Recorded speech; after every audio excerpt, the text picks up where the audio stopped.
One of the toughest parts with franchising is choosing's the wrong word, awarding your franchises or a franchise to the correct person.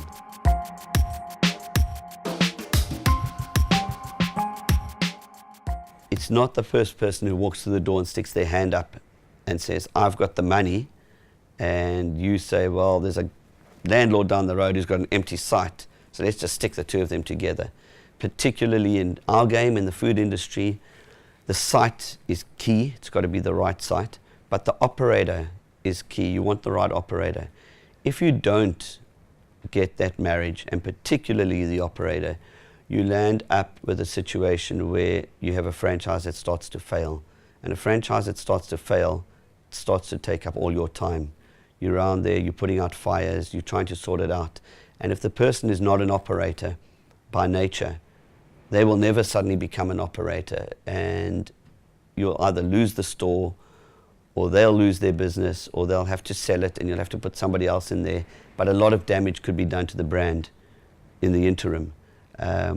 So it's really key. And how do you know if you have the right operator? I wish I had all the answers, but we do a lot of things. We do psychometric testing that's specially designed for franchising. Are you going to be a good franchisee? Are you a person that can follow the rules and regulations, or are you a maverick that in the second month you're going to feel you can do it all differently, your own way and better? So we use that. We go through an interview process. We're looking for entrepreneurs. A lot of people who buy franchises are people that have decided that they're leaving the working sector as an employee and they want their own business, or they've come into some money, or they've taken their pension and they want to run their own business and generate money. Because you have money, or because this is what you think you'd like to do, does not necessarily make you a great operator. Every franchisee owns his business, which by definition means that he should be entrepreneurial, or she should be entrepreneurial, and going to work every day with the belief that they are going to make more money today than they made yesterday, or certainly drive their business in the direction to keep growing and keep improving so that they can make more money. Because why do you want to own your own business? Sure, you love what you do, but also at the end of the day is you want to be able to support yourself in a lifestyle that is hopefully better than it was when you were an employee. And not everybody is suited to it. Some people are suited to being employees.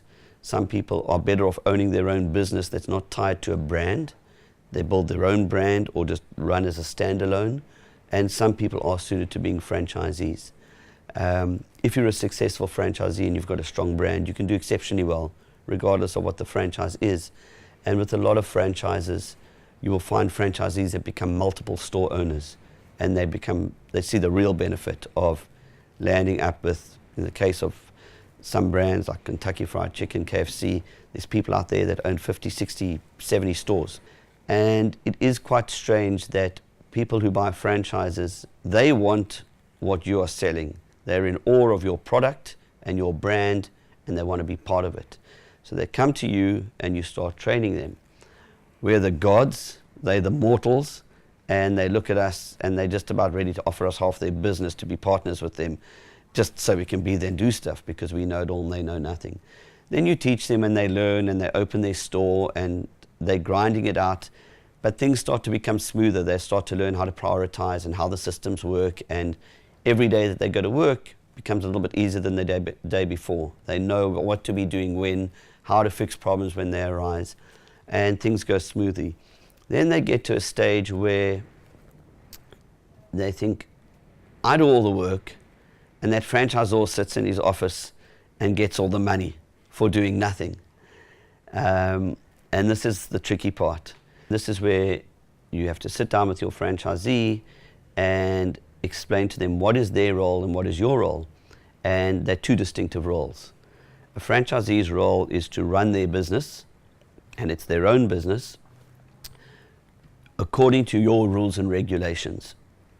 The role of the franchisor is to build the brand and market the brand, and to develop any new recipes. In the case of the restaurant industry, new recipes any new ways of doing things from an operations point of view, and to drive the brand so that it becomes a household name.